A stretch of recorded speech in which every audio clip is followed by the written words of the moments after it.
go. Okay, so this week's Torah portion is Parshat Eikev.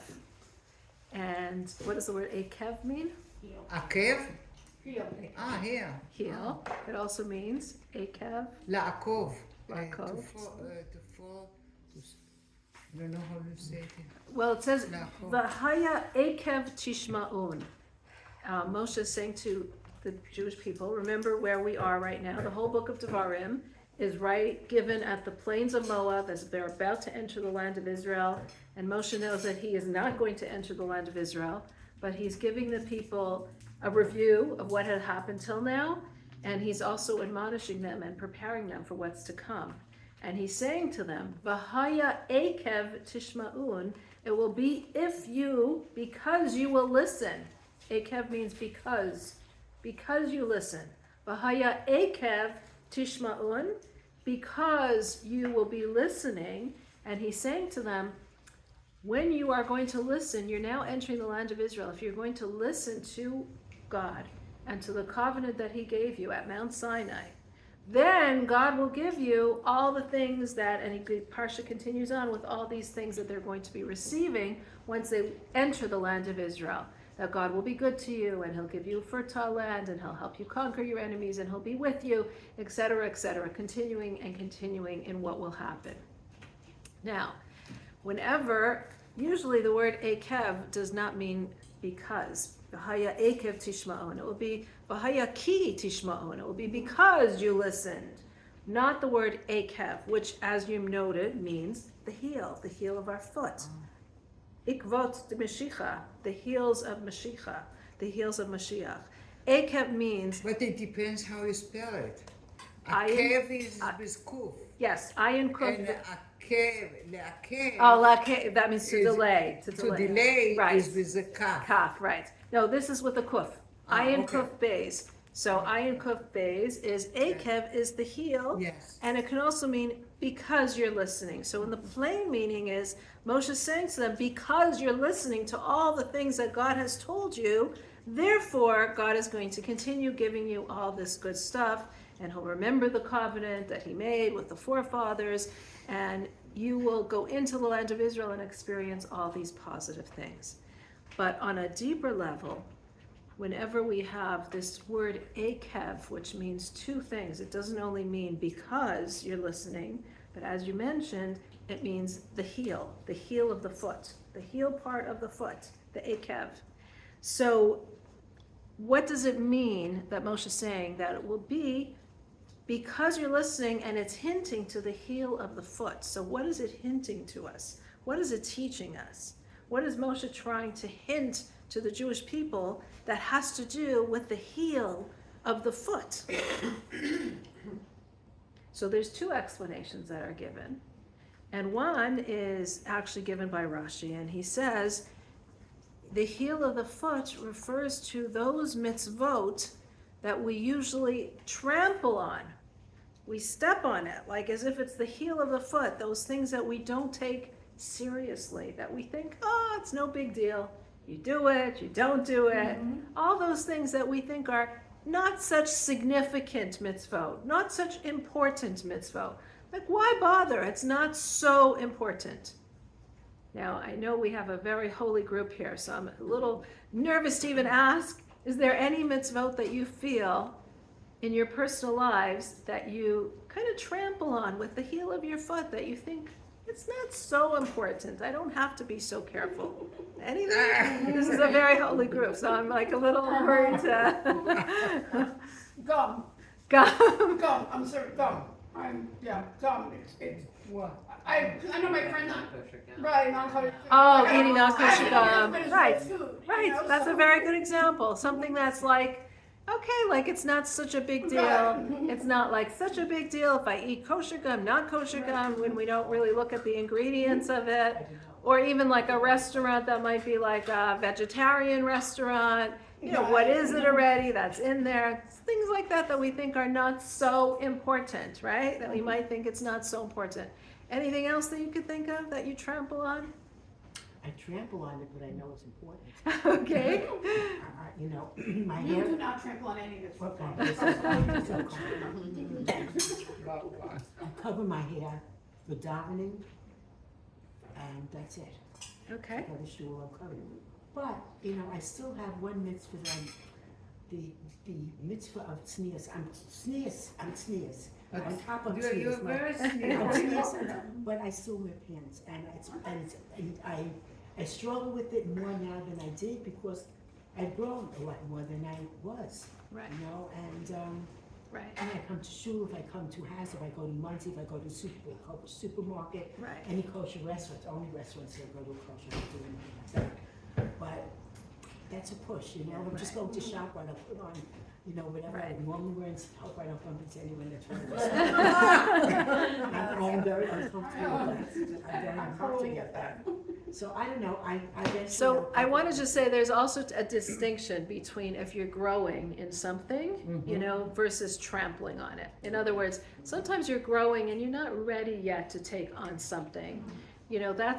That's perfectly fine. You shouldn't go too quickly, because if you go too quickly, it's not real and it's too much. Then it's like lifting weights. If you lift too much at a time, you can't. It's not productive.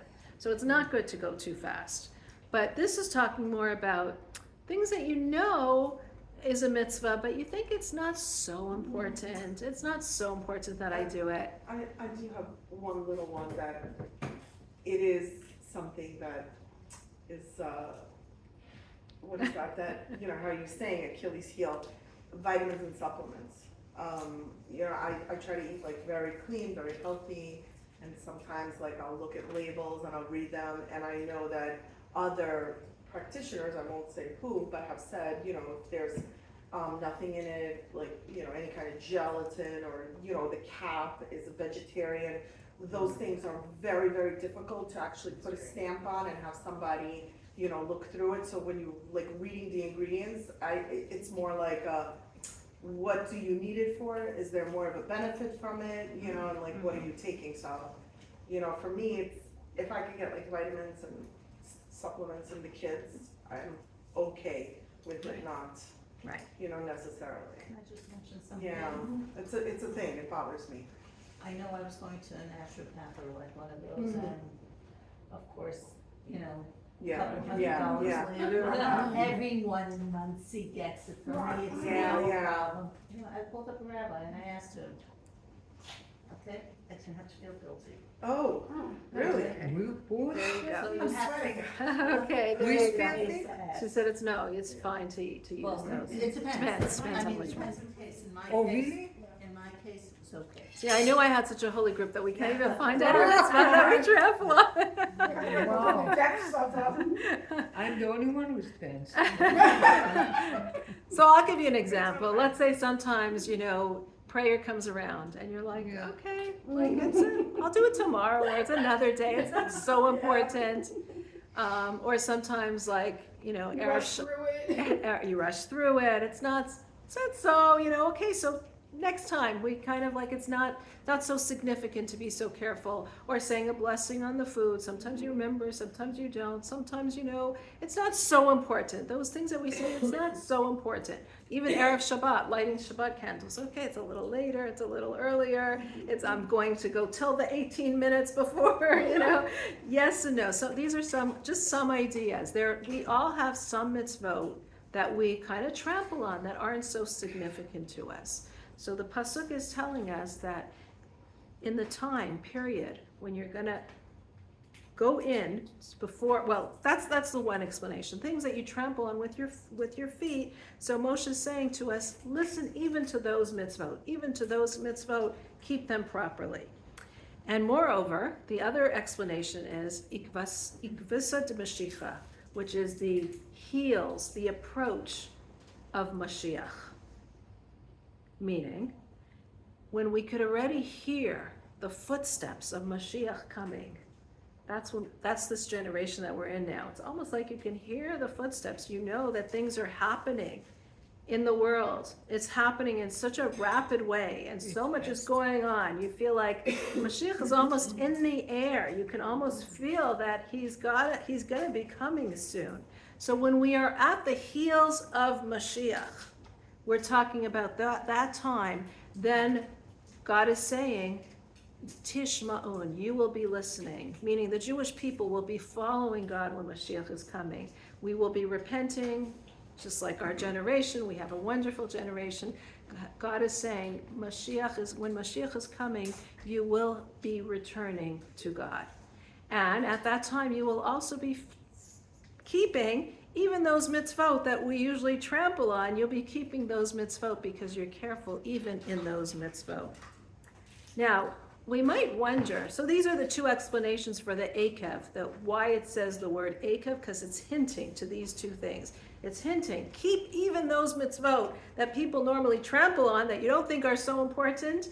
And when Mashiach is about to come, when you're hearing about Mashiach's voice almost in the air, the footsteps of Mashiach, he's approaching. It's our generation. You look at the long history, and this part, we're at the end of the long history where we can actually almost hear Mashiach coming. It's right at the end there.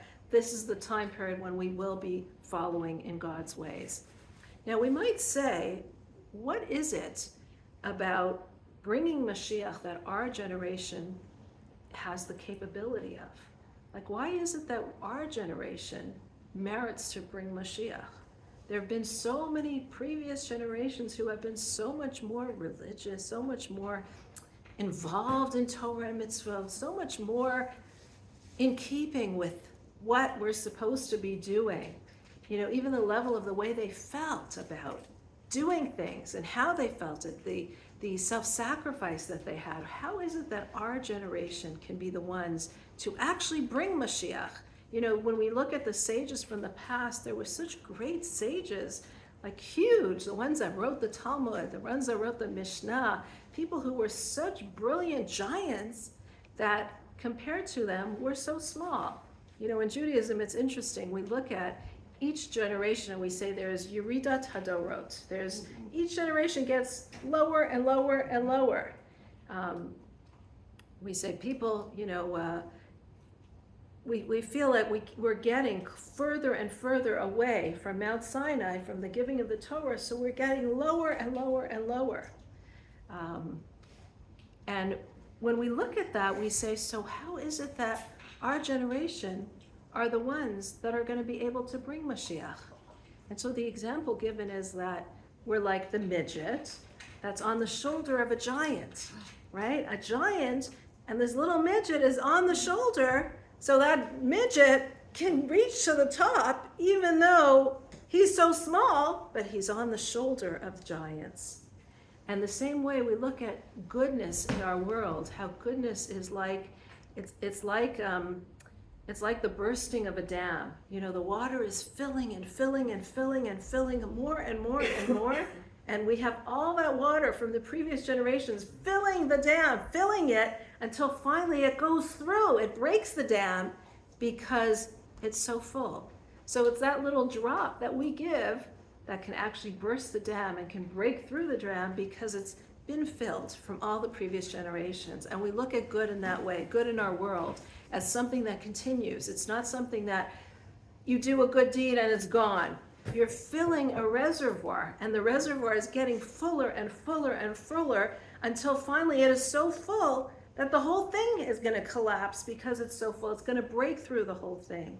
And that's how we look at Mashiach, that are the generations that have come before us, the self-sacrifice and the devotion and the dedication of all their service is, we're now on top. We're on those shoulders. We're on top of all that we've gone through in Jewish history, and we're so ready now for Mashiach. But there's even further than that. There's even deeper than that. And that is that we're saying, okay, so our generation is small, we're those midgets, but we're on the shoulders of something big. And the Rebbe explains how our generation that feels like it's midgets is really big too, that it has its own advantage. And what is the advantage of our generation? So there's two ways that you can do Torah and do mitzvot. You can do Torah and mitzvot because you're just so inspired to do it. You're feeling it. You're feeling that spirituality. You're feeling that closeness. You're feeling that connection with God.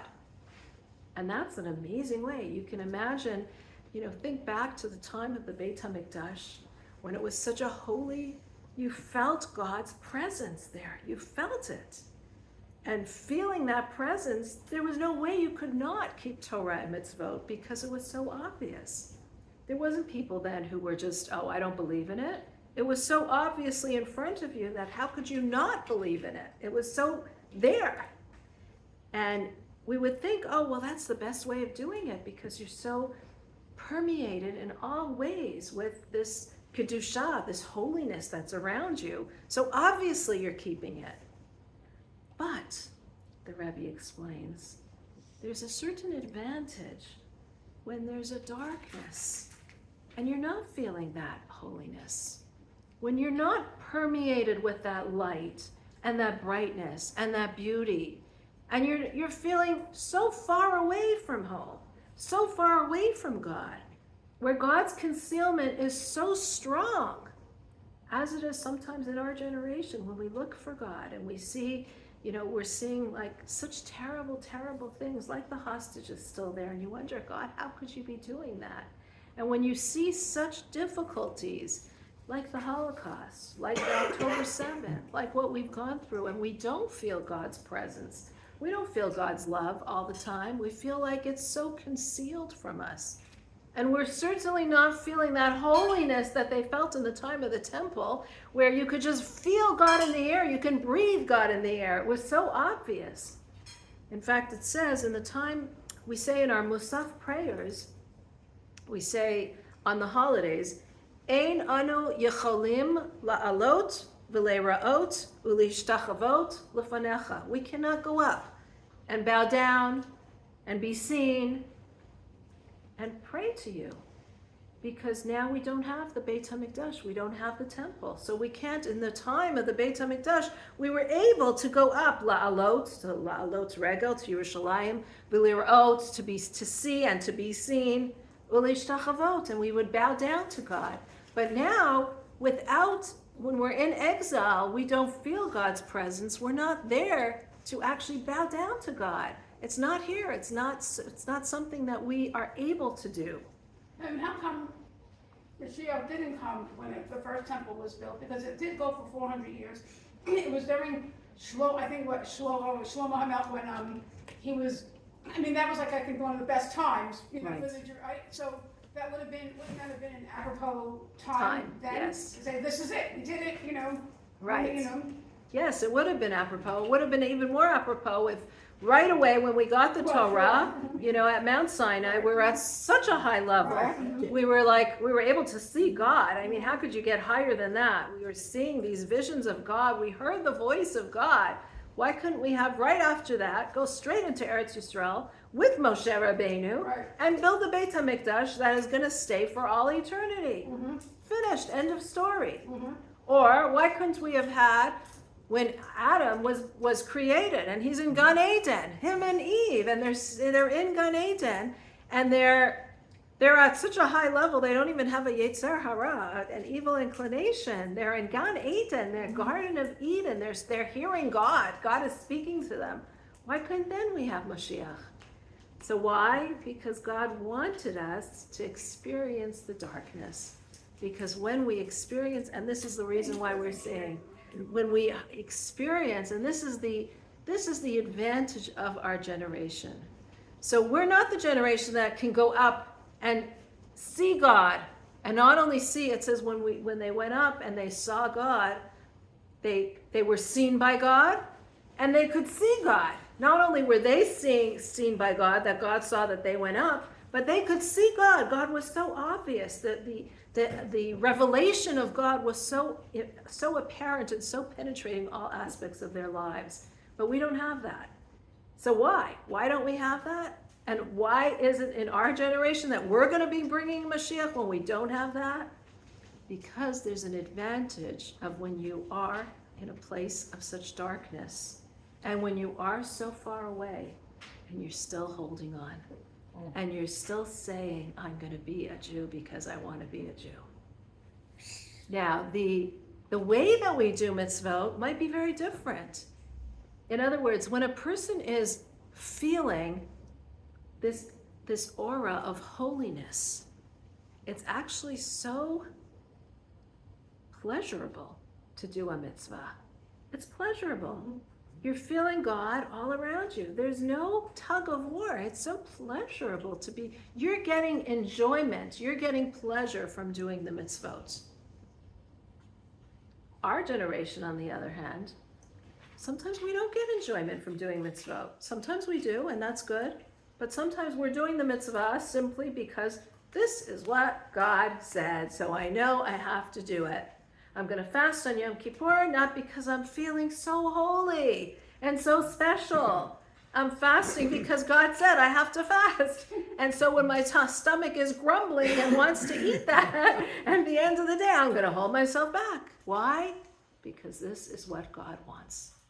Not because I'm feeling like I'm floating in the air and everything is so wonderful and I'm meditating that I don't even realize that my stomach is so hungry. No, I'm doing it because this is what God wants. Now, which is better?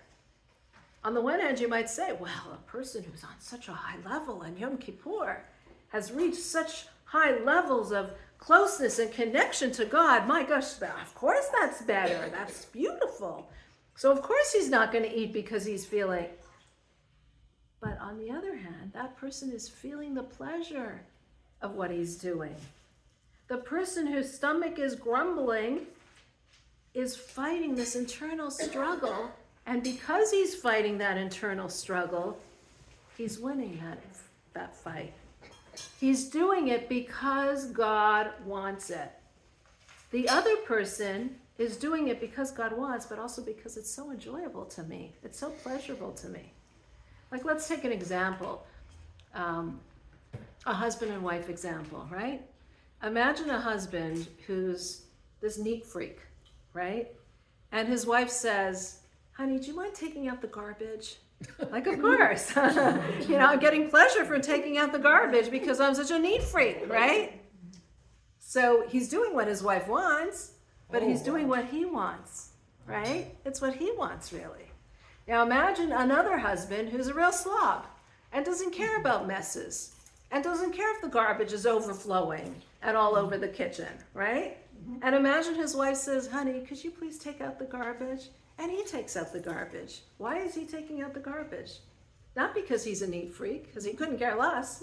Not because it gives him pleasure to have a nice, clean home. He's doing it simply because I love my wife. And my wife has asked me to do something, so I'm there for her. Right? Do we see the difference? Mm-hmm. Imagine someone who loves music. A person who loves music. And he's going to a symphony with his wife because he loves music. Are you taking your wife to the symphony because you love music? Or are you taking your wife to the symphony because you love her? And she knows that she loves music, right? It's very hard when you are in the picture, when he loves something himself, when he's getting pleasure for something himself, it's very hard to be focused just on her. I'm doing it for her, right? Or take an example of a husband and wife who the husband is doing things because it's a mitzvah to love my wife, right? But it's a mitzvah to love my wife, but I'm loving my wife because I love my wife. Now, what happens in a situation, though, that you're not getting along? And you're in a bad mood, she's in a bad mood. Are you still going to act the way that you should in a loving manner to your wife because this is what God wants of you? Or are you going to forget about the fact that this is what God wants of you? Right? Are you going to do that because this is what is the right thing to do? This is what God wants. This is what I know I need to have for my wife. Or are you going to be doing this simply because I'm getting some pleasure from the relationship? So it's very nice to be good to my wife when we're getting along.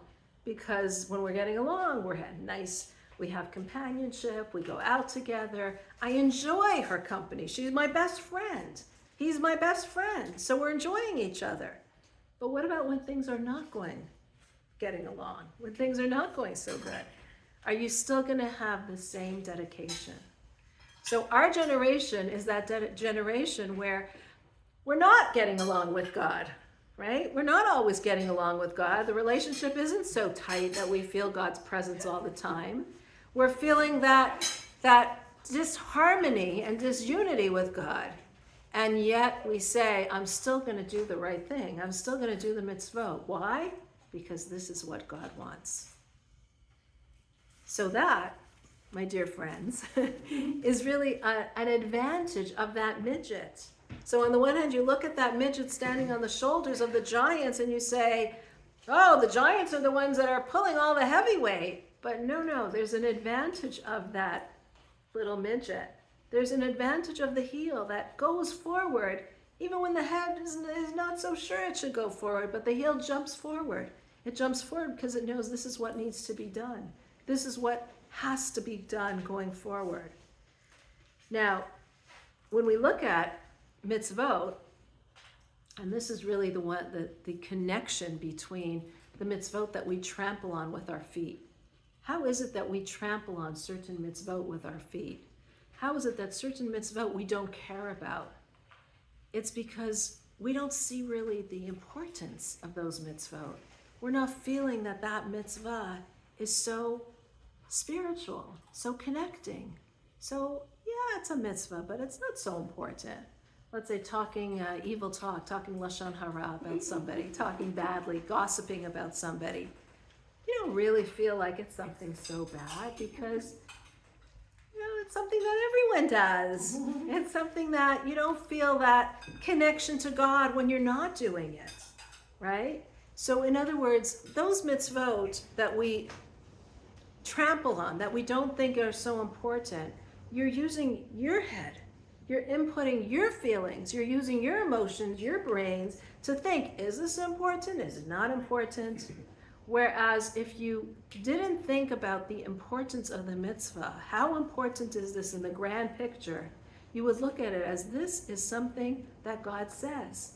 And something that God says, it doesn't matter if it's important or less important. They're all God's will. It's all what God wants.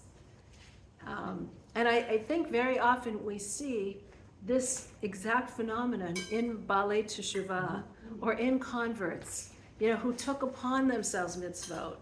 And it's a beautiful thing how someone who was born into Judaism, born into keeping, into religious keeping, we just keep everything. It's all like, and we say this is more important, this is less important. When you look at somebody who's a Baal Tshuva who just jumps into it, or a convert, a Giyoret, who just jumps into it, they look at every part of it. This is God's will. They don't start making like, oh, this one's more important, this one's less important. We don't know. We don't know. But they compare it to, so they will go. So you're looking at it as we don't know. You're looking at it as ignorance. But I'm telling you, there's a positive to that also, and that positive. If somebody's a convert who wouldn't know, because they go with every little, and it's not true, because they do want to be more observant than people Yes. have started out, and it's Yes, because everything to them, they realize this is all God's will. And everything, there's no difference between something that's a small thing and something like Shabbat or Yom Kippur. It's all God's will. And if this is God's will, so I got to do it. Exactly. And that's a certain beauty in that. It's like imagine a newlywed couple that they just got married, and they're like so in love with each other. And everything that each person asks, it could be a tiny little thing, but it's like, it's her will. It's something that she wants. It's what he wants. Of course I'm going to do it, right? It doesn't last, But this feeling of if this is what she or he wants, then of course I'm going to do it because this is his will. I'm not starting to think, is it important? How important is it? Does she really need it to be done? Does it need to be done right now? Maybe tomorrow, maybe next week? No, this is something that she asked me to do. This is important, right? So that's what it means that we don't trample on with our feet. We take it as something that's so significant because this is what God is asking. I remember I was once reading about a convert who decided to convert to Judaism. I think I might have mentioned this to you once. She decided to convert to Judaism when she heard that we are supposed to, there's a custom when we put on our shoes. We put on the right shoe, then the left shoe, and then we tie the left shoe, and then we tie the right shoe.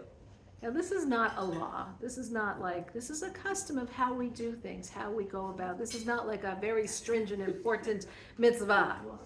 But she looked at it as, this is what God wants me to do. That God even wants me to have a relationship with me, even in my shoes, in my shoelaces.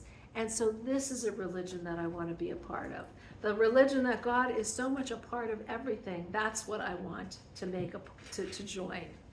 And the message was, again, you see this looking at mitzvot in such a way of, if this is God's will, then I'm in. This is what God, doesn't matter if it's, and what would a sage say? What would a Torah sage or Talmid Chacham, a person who's very well versed in Torah? This is how important it is. This is how important that is. They evaluate. They know a lot. They evaluate what's more important, what's more stringent, what's more weighty, which mitzvah is more weighty. There are more certain mitzvot that are more important than others. You can't compare Yom Kippur to to something small like putting on your shoes, right? They understand what's bigger and what's smaller. And that's good. But on the other hand, there's an advantage to that person who says, well, it's all God's will. So if this is all God's will, I don't trample on anything because everything is what God wants. So I have to work on every part of it.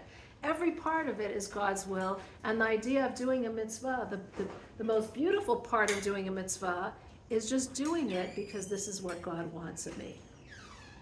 So the advantage of our generation is specifically our generation that is right here at the end of the long exile, is that we might look at ourselves as a lowly generation because maybe historically we aren't as well versed in Torah, maybe emotionally we aren't so connected, maybe we don't feel that beauty of Torah as they did in the past, maybe we don't feel that holiness as they did in the past. We're, after all, so many generations from Matan Torah that there's a lowliness of our generation.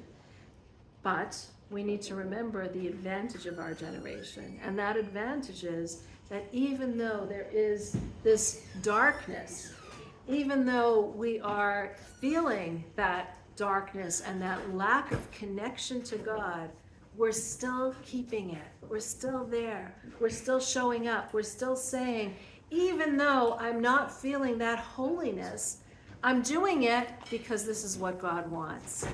So this is a tremendous advantage of our generation, that we still are here, that we're still gathered on Monday nights, learning this still every week, learning about what Torah is, what mitzvot are, that we're still here learning and doing, even though our generation is so far removed from being permeated with that holiness of the mitzvot, we're still showing up. And why are we doing it? Because this is what God wants. And there's a certain purity in just doing something, not because I'm feeling it, not because it's so meaningful to me, not because I'm on such a high and I'm feeling so connected to God because I'm doing it. I'm doing it simply because this is what God wants. This is what God wants. I just want to add, excuse me, personally, I didn't want to disappoint Hashem. Yes. That's how I feel. He gives me so much. I mean, he gives me challenges too, but he gives me so much that I'm grateful for. And if I'm doing it already, I want to do it the best I can, and I don't want to disappoint him. Beautiful. That's how I look at it. That's exactly it. That's the positive, that's the negative of it. That's the mitzvah aseh and the mitzvah lo taseh. You want to do it because this is God's will. You want to not do it because you don't want to disappoint God. I don't want to disappoint Exactly. You That's don't want to right. disappoint God. And that's exactly what we're saying, that's the beauty of people in our generation, like Barbara, and like all the rest of you, that you're doing something because you want to make God happy. You want to do it because this is God's will. Right. Now, the highest form, the highest level is, I want to do it because this is God's will, but I'm also getting enjoyment from it. I'm also enjoying it. Yes. That's the highest level, when you make that connection. Yes. When you make that connection and you say, I'm standing here on Yom Kippur and my stomach is rumbling, and I'm not going to eat something because this is what God wants of me, but I'm also going to get into the prayers and really appreciate the prayers and really It makes me happy. and makes me happy. Prayers make me happy. This Torah learning makes me feel connected. I still feel that enjoyment. Yes. That's the highest level. Yeah. That's the highest level. So, and that's what we're getting to. This is what we, as our generation, can get to, because we're starting off with doing it just because this is God's will. But then on top of that, God wants us not to just do things because this is God's will, but to do things because this is enjoyable to us too. Mm-hmm. So it's like that husband who takes the wife to the symphony because he enjoys her company, but it's also because he wants to make her happy. So you're doing it because you want to make your spouse happy, but you yourself are also enjoying her company. God doesn't want us to be like these robots. I'm only doing this to her because I really don't enjoy her company. Okay? I really don't like being with her, but I'm doing it because I know this is the right thing to do. She's my wife, so I need to be there for her. That's good when you're in a bad situation. That's good to remember when you have a crisis in the relationship and you say, I'm still going to show up and still going to do what I need to do because this is the right thing to do. But the goal, obviously, is for the relationship to be enjoyable to both of you. That we're here because we are happy to be here. We're here because we feel good about being here. We feel this connection. We feel this connection to God. We enjoy doing Torah and mitzvot. We find our pleasure in doing, our happiness in doing Torah and mitzvot. Nevertheless, we're still doing it because God wants us. We'll do it even if we don't feel the pleasurable, and that's why we don't trample on the mitzvot. Even those mitzvot that we don't feel pleasurable to do, we'll still do it. But the bottom line is, what are we supposed to do? We're supposed to get to this point where we're feeling the enjoyment in doing it. And that's why Parshat Eikev, this week's Parsha, is followed by next week's Torah portion, which is Re'eh. Re'eh, where God says, see, Re'eh anochi nosem lecha. Look at what I'm giving to you. God is saying, you're coming from that Eikev, you're coming from that heel, where you're just doing it like a heel does. You do it because this is what God wants you to do. But the ultimate is Re'eh anochi, seeing God, feeling God in your life, enjoying that feeling of that pleasure of actually seeing and experiencing Anochi, the essence of God in your life. So you go from the Eikev, you go from the heel, which is doing it because I have to do it, because I know this is the right thing, to actually Re'eh, to the Parsha, the next week's Parsha, where it's Re'eh Anochi, seeing God, feeling so imbued with that feeling of holiness and connection and happiness that you're actually being, you get pleasure from doing it. That's the goal. That's what we try to do. And the connection, I just want to say one last thing, and that is about the connection to the Haftorah. The Haftorah of this week, last week's Haftorah was the very famous Haftorah of Nachamu, Nachamu, Ami. That's why it's called Shabbat Nachamu. God is saying, comfort, comfort my people. And it's actually not God who's saying it, but he's telling his prophets to comfort, comfort my people. Go and tell my people, after all this destruction, after the destruction of the temple, now comfort my people. Tell my people that they should be comforted.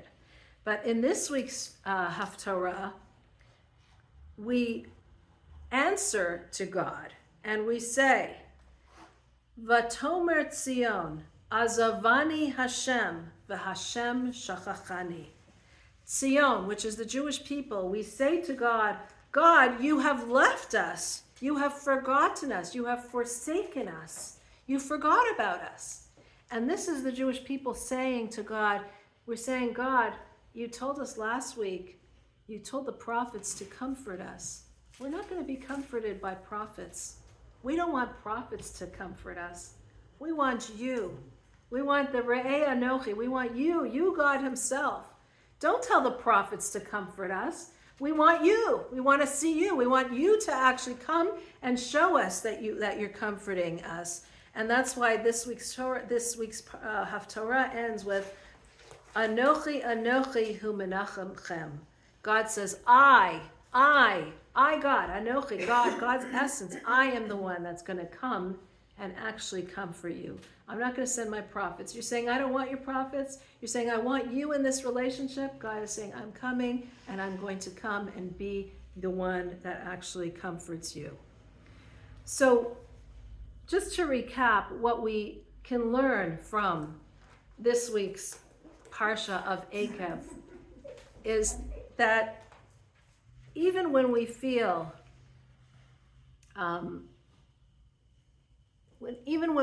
insignificant in what we're doing, when we feel like we're lowly, like just that little midget on the shoulders of the giants, when we feel, who am I?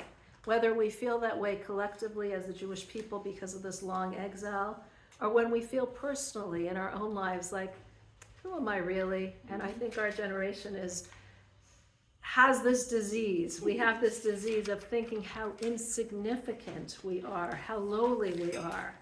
We think, who am I? Even in our personal lives, we think like, what can I accomplish? Little me, little me. And the Lubavitcher Rebbe said that this is really the disease of our generation. That feeling of insignificance, that I don't matter, that I'm not important. And when we are feeling that way, we have to remember that it's specifically in that feeling of insignificance. When you feel that insignificance and you still go ahead and try, and you still go ahead and do, that is so much more valuable than the person who feels significant.